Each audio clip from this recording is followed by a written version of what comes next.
ठीक है, इस तरीके से भी आप इसको विजिबल करा सकते हो।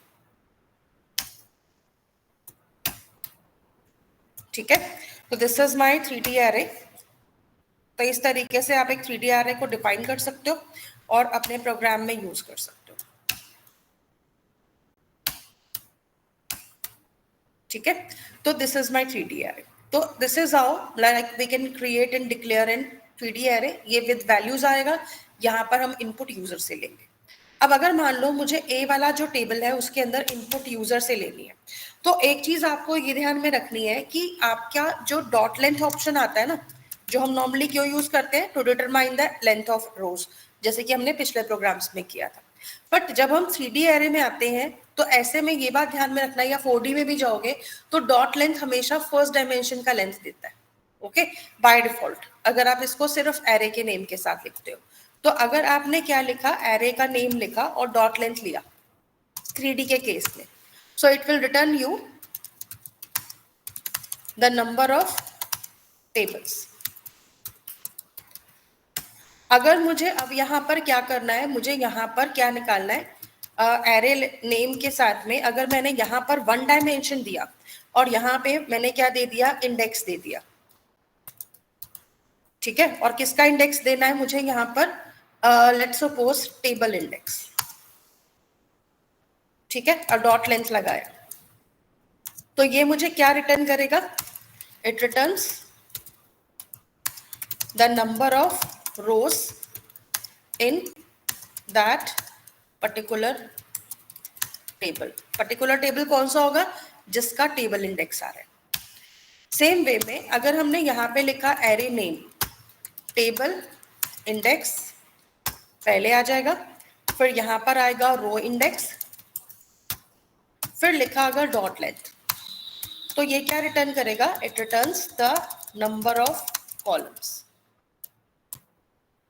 ठीक है, तो ये नंबर ऑफ कॉलम्स बताएगा उस पर्टिकुलर रो में जो भी उस टेबल के अंदर आ रही है।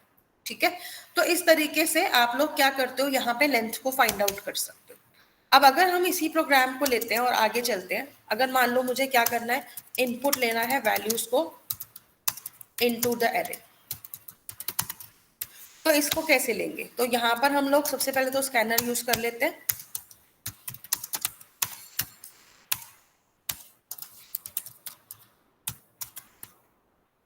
ठीक है, तो सबसे पहले स्कैनर ले लेंगे और फिर हम यहाँ पर अपने लूप्स को चलाते हैं। पहले 1D में 1 लूप आता था, 2D में 2 लूप्स आए, अब 3D में 3 लूप्स आएंगे। तो फर्स्ट लूप को हम लेंगे टेबल के लिए, तो t की वैल्यू को भी आप 0 से स्टार्ट करते हैं एंड t को लेस देन हम क्या लिख देते हैं, a dot length, and then t को प्लस प्लस कर देंगे। तो यहाँ पे हमारा टेबल का लूप चलेगा। यहाँ पे अगर आप प्रिंट करना चाहते हो कि कौन से नंबर टेबल में आप लोग क्या कर रहे हैं, वैल्यूज को इंसर्ट करा रहे हो, तो ऐसे में आप यहाँ पर इसको ऐड कर दो। तो मैं यहाँ पे t+1 को प्रिंट करा देती हूँ, क्योंकि मैं 0 1 2 3 नहीं लेना चाहती, I just want 1 2 3। After that आप लोग क्या करोगे, यहाँ पर आप रो का लूप चला दोगे, जैसे कि आप 2D एरे में चलाते थे। तो r लेस देन, बस यहाँ पर अब क्या रहेगा, टेबल का इंडेक्स के साथ में डॉट लेंथ लगाना, एंड आफ्टर दैट क्या हो जाएगा, r++ आ जाएगा। तो ये आपका रो का लूप चलेगा। आफ्टर दिस आपको क्या करना है, कॉलम का लूप चाहिए, तो c equals to 0, c less than a t r dot length, and after that आप लोग यहाँ पे क्या लिखोगे, c++। ठीक है, इस तरीके से वैल्यू आ जाएगी। अब यहाँ पर आप लोगों को क्या करना है, इसके अंदर जब काम होता है तो एंटर वैल्यू करवा लेते हैं। अब देखो 3D एरे में अगर आप वैल्यू इंसर्ट कराते हो तो आपको t r और c 3 डायमेंशंस देनी है और फिर इसके अंदर नेक्स्ट इंट कराना। तो this is how you insert a value in the array. Okay, अब अगर मान लो कल को आपको इसको प्रिंट भी करा के दिखाना है, तो भी सेम ही तरीका यूज करेंगे। ठीक है, तो यहाँ पे बस करना क्या होगा कि आप लोग जब सिस आउट दोगे प्रिंट करने के लिए, तो मैं यहाँ पे प्रिंट लगा देती हूँ, प्रिंट ln की जगह पे, और यहाँ पे हम लोग क्या ले लेंगे, इसमें a t r and c, इसको प्रिंट करा देंगे। तो जब एक कॉलम खत्म होगा तो हमें प्रिंट ln लगाना है, सो दैट कि वो नेक्स्ट रो में जा सके। ओके, एंड आफ्टर दैट जब हमारा एक रो खत्म हो जाएंगे सारे के सारे। आफ्टर दैट हम यहाँ पे अगेन सिस आउट लगा देते हैं और इसके अंदर हम लोग थोड़ा सा डैश लाइन लेंगे ताकि एक टेबल के बाद दूसरा टेबल आ जाए। एंड आफ्टर दिस हम अपना फाइनल लूप खत्म करेंगे। तो यहाँ पे आपके पास क्या रहेगा, इस तरह से टी वाला लूप किसके लिए चल रहा है, टेबल सीक्वेंस के लिए, आर वाला लूप रो के लिए और सी वाला लूप कॉलम के लिए। अगर आप इस प्रोग्राम को रन करके देखते हो, so in that case what will you get, see अभी हम यहाँ पे टेबल नंबर 1 के अंदर वैल्यूज को इंसर्ट करते हैं।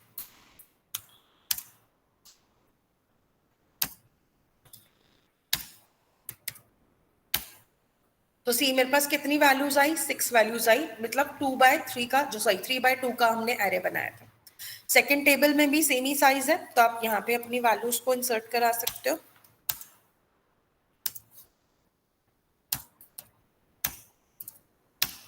अब आ गया टेबल नंबर 3, तो मैं यहाँ पे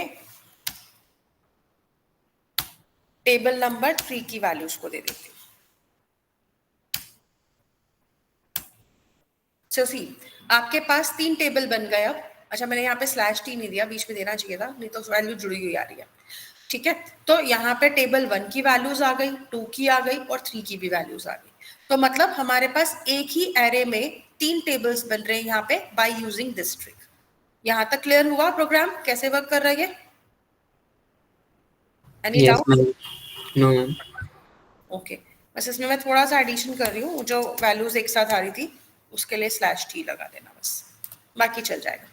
तो 3D एरे आपका इस तरीके से वर्क करता है। तो एक कॉन्सेप्ट क्लियर होना चाहिए माइंड में कि अगर 3D कोई बोल देता है तो 3D में घबराना नहीं है, it's nothing, it's just the number of tables we are having with the same dimension. Okay, तो ये चीज रहती है 3rd डायमेंशन एरे के अंदर। अब इसी तरह से अगर कल को आपको मतलब कोई कहे कि 4 डायमेंशन में फिर क्या होगा, तो 4 डायमेंशन में भी ज्यादा कुछ नहीं है। ये कह लो कि जैसे नेस्टेड हम किसी चीज को करते जाते हैं तो वो इंटेंस होती जाती है ना, वैसे ही यहाँ पर काम रहता है। ठीक है, तो 4th सीक्वेंस या फिर कह लो 4th dimension in 4D array refers to the number of groups of tables। ठीक है, बाकी तो आपके जो मतलब बेसिकली यू कैन से कि अगर मान लो मैं एक 4D एरे बनाती हूँ इस तरीके से, तो पहला आ जाएगा ग्रुप के लिए G, दूसरा आएगा नंबर ऑफ टेबल्स के लिए, तीसरा आएगा रो के लिए और चौथा आएगा कॉलम के लिए। अगर हम इसको विजुलाइज करके देखते हैं यहाँ पर, तो जैसे अभी हमने क्या किया था, यहाँ पे हमने एक टेबल्स का ग्रुप बनाया था 3D एरे में, राइट। तो अगर मान लो मुझे कोई कहता है 4D क्या करता है, फिर तो मैं कहूंगी कि 4D की हम बात करें तो ऐसे ही मुझे कितने और ग्रुप चाहिए, तो ये काम करेगा 4D एरे। अगर मैंने 4 डायमेंशन लिया और 4th डायमेंशन जो थी, जैसे कि यहाँ पर मैंने क्या ले लिया, 2 ले लिया या फिर 3 ले लिया, तो इसका मतलब मुझे ऐसे ही कितने और सेट चाहिए, कितने सेट चाहिए टोटल, 3 सेट चाहिए, राइट। और अगर इसी तरह से कोई 5D में जाता है, सो 5D क्या करेगा, 5D यहां पर इसी का एक और ग्रुप बना देगा इस तरीके से। ठीक है, तो 5D क्या करेगा, इसी का एक और ग्रुप बना देगा और जैसे अभी हमने यहाँ पे ग्रुप बनाया है ऐसे ही एक और ग्रुप बन जाएगा। ठीक है, तो मतलब जितना डायमेंशंस इंक्रीज होती जाती है ना, उतनी ही वैल्यू क्या होती जाएगी, इंटेंस होती जाएगी आपकी। ठीक है, ये चीज ध्यान में रखनी है। तो अगर आप कभी भी इस टाइप के क्वेश्चंस को इनकाउंटर करते हो कहीं पर भी, तो ये ध्यान में रखना है कि एरे कुछ नहीं है यहाँ पे डायमेंशन, ये सिर्फ क्या कर रहा है, वैल्यूज को नेस्ट कर रहा है। तो ये 5 डायमेंशन में आएगा, मतलब ये आपका हो गया 3 डायमेंशन, जितना इतना पार्ट था जिसमें हम एक ही तरह के मल्टीपल टेबल्स बना रहे थे। 4 डायमेंशन में इसी पूरे ग्रुप को कितनी बार और बनाना है, 5 डायमेंशन में ये हमारा मेन ग्रुप बन गया ये वाला पार्ट, तो ऐसे ही कितने और ग्रुप चाहिए, फिर ऐसे ही आप 6 में जाओगे तो और नेक्स्ट होता जाएगा। मतलब कितना भी आप ले लो उसमें कोई डिफरेंस नहीं है, क्लैरिटी रहनी चाहिए कि ये कैसे वर्क कर रहा है। समझ में आया यहाँ पर कि n डायमेंशंस कैसे काम करती है एरे में? Yes ma'am. And doubts?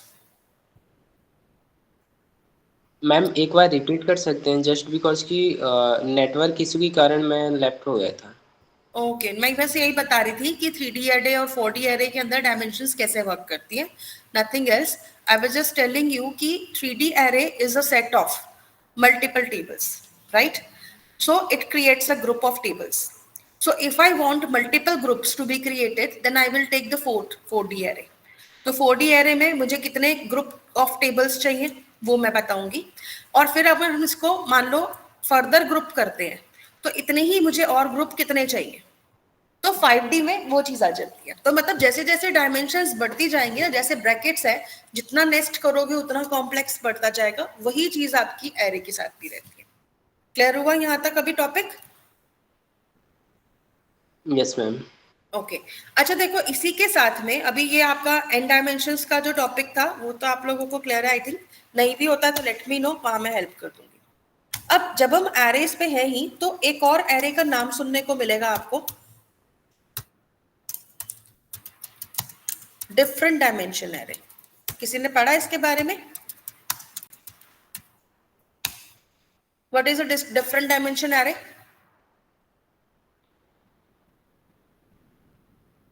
Ma'am tables के वो जो रो एंड कॉलम्स होते हैं वो अलग अलग हो जाते हैं, मतलब एक टेबल का रो कॉलम अलग होगा और दूसरे टेबल का रो कॉलम अलग। बिल्कुल। एक्चुअली इसको अगर मैं 2D के केस में बात करती हूँ, ठीक है, 2D में 3D में किसी में भी ले सकते हो इसको।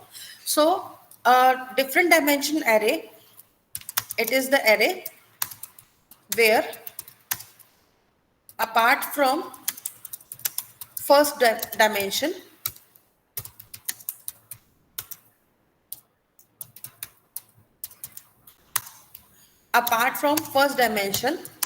other dimensions of the same table can have different size. इसका मतलब अगर मेरे पास एक एरे है जिसके अंदर मान लो हो सकता है ना, हर रो में मुझे 3 वैल्यू या 4 वैल्यू नहीं डालनी, किसी में 3 चाहिए, किसी में 2 चाहिए, किसी में 1 चाहिए, किसी में 5 चाहिए, कोई भी नंबर ऑफ वैल्यूज हो सकती है। तो ऐसे में मैं एरे को फालतू में डिक्लेयर नहीं करूंगी ना, जहां पे एक की जरूरत है मुझे एक ही स्पेस ऑक्यूपाई करना है। सो ऐसे केसेस में हम डिफरेंट डायमेंशन एरे भी ले सकते हैं।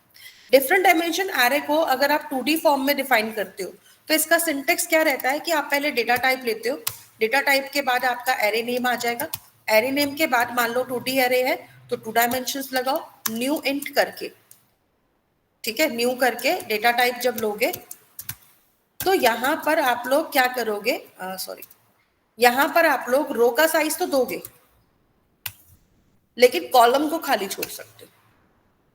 ओके, और लेटर ऑन जब आपको लगे कि कॉलम का साइज मुझे मॉडिफाई करना है हर रो के अकॉर्डिंग, तो आप बाद में भी इसको सेट कर सकते हो। लेटर अगर आपको क्या करना है, to define the col size, मतलब कॉलम साइज को डिफाइन करने के लिए for each row, each row separately क्या करना पड़ेगा, एरे का नेम लेना है। तो जब आप यहाँ पर इसका साइज डिफाइन करोगे, एरे का नेम लोगे, यहाँ पे रो का इंडेक्स आएगा और इक्वल्स टू करके न्यू इंट करके यहाँ पर आप लोग कॉलम का क्या दोगे, कॉल साइज दे दोगे। तो अगर मान लो आप एक डिफरेंट डायमेंशन एरे बनाते हो तो एरे डिफाइन करने का तरीका ये रहेगा जिसमें आप रो का साइज दोगे बट कॉलम वाले बॉक्स को खाली छोड़ दोगे। एंड लेटर आप जब इसको दोबारा डिफाइन करोगे कॉलम के साइज के लिए तो आप ऐसे कर सकते हो, आपको बताना पड़ेगा एरे के नाम के साथ में कौन सी रो का आप इंडेक्स सेट कर रहे हो, तो रो इंडेक्स देकर equals to new data type जो भी रहेगा इसका, इंट, स्क्वायर, फ्लोट कुछ भी है वो लेंगे एंड यहाँ पे कॉलम का साइज दे देंगे। यहां तक कॉन्सेप्ट क्लियर हुआ, डिफरेंट डायमेंशन एरे कैसे वर्क कर रहा है? मैम एक बार रिपीट कर दीजिए। यहाँ पर ही रिपीट करती हूँ, प्रोग्राम के थ्रू समझाती हूँ, ठीक है। तो यहाँ पर भी देख लेते हैं। तो अगर मान लो मुझे डिफरेंट डी एरे बनाना है, डिफरेंट डी एरे ये कहता है कि आप लोग क्या कर सकते हैं, फर्स्ट डायमेंशन तो आपको डिफाइन करनी ही पड़ती है बट अदर देन दैट आपको दूसरी डायमेंशन का साइज जो है इनिशियली डिफाइन करने की जरूरत नहीं है। For example if I am creating a string array, okay तो मैं यहाँ पे डेटा नाम का एक एरे क्रिएट कर रही हूँ which is a 2D array. Right now I know that I want to store the data of 5 people, so I am just putting 5 as the row dimension. After that मैं column dimension को खाली छोड़ देती हूँ. तो यहाँ पे इस तरीके से आप एक 2D एरे को बना सकते हो जो कि डिफरेंट डायमेंशंस में जाएगा, क्योंकि हमने रो का साइज तो दिया है बट कॉलम का साइज नहीं दिया. अब जैसे कि मैंने बताया था कि आप लोग इस तरीके से इसका सिंटेक्स यूज कर सकते हो, वेयर आप लोग क्या कर रहे हो, यहाँ पे इस तरीके से एक डिफरेंट डायमेंशन एरे को डिफाइन कर रहे हो. ठीक है, अब इसके बाद मैंने आप लोगों को ये भी बताया है कि बाद में अगर आप चाहो तो आप इसके अंदर की जो डिटेल्स है उसके लिए साइज डिफरेंट कर सकते हो. जैसे कि हर रो के अंदर आपको क्या करना है, यूजर की डिटेल्स को स्टोर करना है. अब हो सकता है ना कोई यूजर अपनी सारी डिटेल्स दे रहा है या कुछ नहीं दे रहा है. ठीक है, तो यहाँ पर अगर मान लो हम अपनी वैल्यूज को स्टोर करते हैं या फिर किसी भी चीज के लिए ले सकते हैं इसको. जैसे कि मान लो हम सभी लोगों के फोन नंबर्स को स्टोर करना चाहते हैं. अब देखो ना, किसी के पास एक मोबाइल नंबर होता है, किसी के पास 2 होते हैं, किसी के पास 3 भी होते हैं. तो डिपेंड करेगा पर्सन टू पर्सन कि कितने फोन कोई कैरी करता है. तो अगर मान लो मैं इसको स्ट्रिंग टाइप का एरे बना रही हूँ फिलहाल के लिए, ठीक है, या फिर अगर आप चाहो तो आप इसको लॉन्ग वाला भी ले सकते हो या कुछ और भी ले सकते हो, इट्स अप टू यू. वैसे मैं बता दूं, कभी भी अगर आप लोग फोन नंबर्स को स्टोर करोगे तो इंट मत लेना, कभी भी हमेशा लॉन्ग लेना, क्योंकि इंट में आपकी 10 डिजिट्स का मोबाइल नंबर कभी नहीं आता. इसके बाद आप लोगों को क्या करना है, अगर मान लो मैं इसको स्टोर करने के लिए एक लूप लगाती हूँ, तो हमें ये तो पता है कि रो का साइज क्या है ना. आर को हम लेस देन करेंगे, फोन नंबर डॉट लेंथ कर देते हैं और आर को प्लस प्लस कर देते हैं. तो यहाँ तक तो मेरा लूप बिल्कुल ठीक चल रहा है. यहाँ पे मैं स्कैनर ले रही हूँ क्योंकि मैं यहाँ पे यूजर से पूछूंगी कि उसके पास कितने फोन्स हैं. अकॉर्डिंग टू दैट मैं उससे उसकी फोन नंबर्स की वैल्यू इनपुट करा लूंगी. ठीक है, तो यहाँ पे हम लोग जो कॉलम का साइज है ना, जो हमने नहीं दिया है, उसको कैसे डिफाइन करेंगे, इस सिंटेक्स के अकॉर्डिंग डिफाइन करेंगे. पहले एरे का नेम आएगा, ठीक है, फिर रो का इंडेक्स आएगा, एंड आफ्टर दैट यहाँ पर हमें क्या करना है, इक्वल्स टू न्यू जो भी डेटा टाइप है वो लेंगे एंड ब्रैकेट्स में कॉलम का साइज देंगे. ठीक है, तो मैं यहाँ पे यूजर से पूछ रही हूँ एंटर नंबर ऑफ मोबाइल्स, कि भाई आपके पास कितने मोबाइल्स हैं. तो यूजर मुझे यहाँ पर साइज बताएगा कि उसके पास कितने मोबाइल्स हैं. तो उसी n की वैल्यू को मैं कॉलम का साइज बना दूंगी, मतलब मुझे कितने कॉलम चाहिए इस पर्टिकुलर रो के अंदर. ओके, तो मैं यहाँ पर क्या ले लेती हूँ, फोन नंबर वाला जो मेरा एरे है इसको ले लेते हैं, और यहाँ पे हम लोग क्या करते हैं, इसके अंदर आर को ले लेते हैं, क्योंकि आर क्या है, मेरा फर्स्ट इंडेक्स है. और इक्वल्स टू करके यहाँ पर हम लोग क्या कहेंगे, पहले तो न्यू लेंगे और न्यू के बाद क्या लेंगे, लॉन्ग. ओके, क्योंकि हमारा जो डेटा टाइप है एरे का वो लॉन्ग है. आफ्टर दैट यहाँ पे आप लोग n की वैल्यू को डिफाइन करोगे, तो ये क्या करेगा, it will define the row size, sorry column size for r index row. Okay, तो जब आपके पास कॉलम साइज सेट हो गया फर्स्ट वाली रो का, तो आप यहाँ पे अब कॉलम वाला लूप चला दो, सी को लेस देन कर दो, और यहाँ पे क्या आ जाएगा, phone number R dot length. बाकी फीचर वैसे ही चलते हैं जैसे आपके 2D एरे में चलते थे, बस यहाँ पर हम कॉलम का साइज जो है वो यूजर से लेकर यहाँ पे डिफाइन कर रहे हैं. अब जितनी फोन नंबर्स हैं उतना यहाँ पर बार लूप चलेगा, एंटर मोबाइल नंबर. और मैं यहाँ पर एक और चीज कर रही हूँ कि भाई यहाँ पे ना मैं यूजर से जो भी नंबर ले रही हूँ उसकी वैल्यू को भी डिफाइन करा रही हूँ, जैसे कि C+1 कर देते हैं,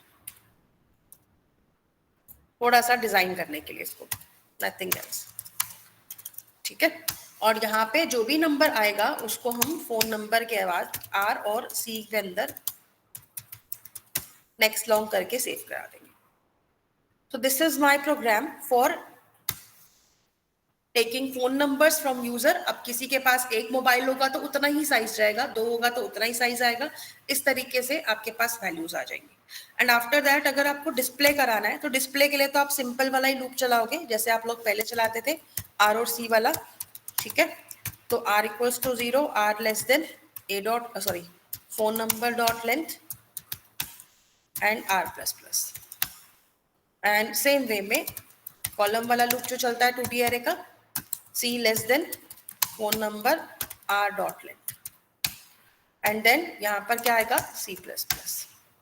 और यहाँ पे हम ले लेते हैं सिस आउट, प्रिंट ले लेते हैं, और यहाँ पे हम लोग क्या प्रिंट करवाएंगे, फोन नंबर को प्रिंट करा देंगे। और यहाँ पे r और c की वैल्यू ले लेते हैं, यहाँ पे स्लैश t लगाएंगे, और यहाँ पर हम लोग क्या करते हैं, इसका हमें ब्रैकेट लेना पड़ेगा,